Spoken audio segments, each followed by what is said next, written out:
चापळ ग्रामस्थांचा डीजे बंदीचा निर्णय। चापळ तालुका पाटण येथील ग्रामपंचायतीच्या विशेष ग्रामसभेत एक अभिनव उपक्रम राबवत दिनांक 1 जानेवारी 2024 पासून गावात कोणत्याही प्रकारच्या वैयक्तिक वा सार्वजनिक कार्यक्रमामध्ये डीजे वाजवण्यावर बंदी अशा आशयाचा ठराव एकमताने मंजूर करण्यात आला आहे। या आशयाचे निवेदन ग्रामपंचायतीमार्फत प्रसिद्धीस देण्यात आले आहे।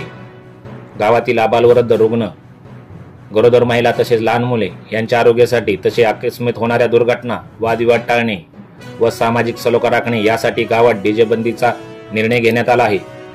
सर्व ग्रामस्थ, तरुण मंडळांनी, सामाजिक संघटनांनी यासाठी आपले सहकार्य द्यावे। तसेच या निमित्ताने पारंपरिक वाद्यांना व स्थानिक वाद्य कलाकारांना प्रोत्साहन देऊन त्यांना रोजगार उपलब्ध करून देण्यास मदत होणार आहे। गावात शांतता व सलोखा राखण्यासाठी आपले सहकार्य अपेक्षित आहे। संबंधित निर्णयाचे पालन न केल्यास संबंधिता विरोधात पोलीस ठाण्यात तक्रार दाखल करण्यात येणार असल्याचा ठराव घेऊन संबंधितांना इशाराही या निवेदनाद्वारे ग्रामपंचायत प्रशासनाने दिला आहे।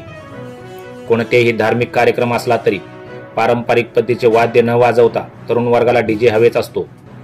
त्यामुळे इच्छा नसताना मुलांच्या हौस म्हणून नाईलाजाने डीजेचा कार्यक्रम ठरवला जातो, पण त्याचा काय परिणाम होतो याची कल्पना अनेक वेळा आपल्याला नसते। अनेक वेळा डीजेचा आवाज मर्यादेपेक्षा जास्त ठेवला जातो, त्याचा दुष्परिणाम आरोग्यावर होत असल्याने निदर्शनास आले आहे। याचाच विचार करून ग्रामस्थांनी चापळ गावात डीजे लावण्यावर बंदी घातली आहे। चापळ ग्रामस्थांनी घेतलेल्या या निर्णयाचं सर्व परिसरातून कौतुक होत आहे।